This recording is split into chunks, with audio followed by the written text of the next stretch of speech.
1886 থেকে আজকে 2026 এই 139 বছর ধরে মে দিবস পালন হচ্ছে। এই মে দিবস আসলে আমরা আমাদের কিছু সুবিধা অসুবিধা আমরা কর্তৃপক্ষের মাঝে তুলে ধরতে পারি। আমাদের প্রশাসক মহোদয় স্যার নলেজে নিয়ে আসার জন্য আমি বিনীতভাবে অনুরোধ করছি। আমাদের সিটি কর্পোরেশনে প্রায় 1600 কর্মচারী, এর মধ্যে 1200-র মতো মাস্টার রোল। স্যার, আপনি আমাদের অর্গানোগ্রামের জন্য কাজ করছেন, আমরা জানি। আমাদের দৈনিক যে মজুরি, আমরা কিছু বলবো না স্যার, আপনাকে আপনার মতো করে আমাদের বর্তমান অবস্থার প্রেক্ষিতে এই ব্যবস্থা নেবেন।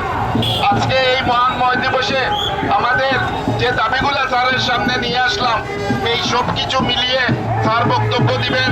স্যার, বিগত 10 দিন থেকে আপনারা সবাই জানেন আমাদের সিলেটে রাষ্ট্রনায়ক তারেক রহমান আসছেন, এই জন্য স্যার ব্যস্ত। তার মাঝেও আমাদের মাঝে এসে উপস্থিত হয়েছেন। আমরা স্যারকে আন্তরিকভাবে আমাদের অন্তরের অন্তঃস্থল থেকে ধন্যবাদ জানাই। মজুরির দাবিতে সেই আন্দোলনের ফলশ্রুতিতে আজ বিশ্বে এভাবে ওই দিবসটি পালিত হচ্ছে। এই দিবসে আমাদের মনে করে দিতে আমরা মনে করি যে এই দিবসে শ্রমিকের অধিকার আদায় এবং এই মানুষের যে নিজের অধিকার প্রতিষ্ঠার ক্ষেত্রে একটি আন্দোলনে কিভাবে সফলতা লাভ করা যায় সেটা আমরা মে দিবসে আমরা বুঝি।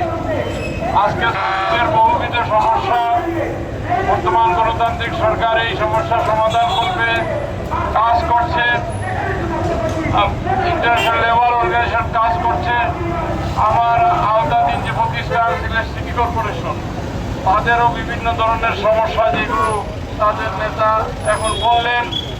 আমরা আশা করি আগামী দিনে এই সিলেট সিটি কর্পোরেশনের উজ্জীবিত দীর্ঘদিনের সমস্যা আমরা সমাধান করবে আমরা একযোগে কাজ করব।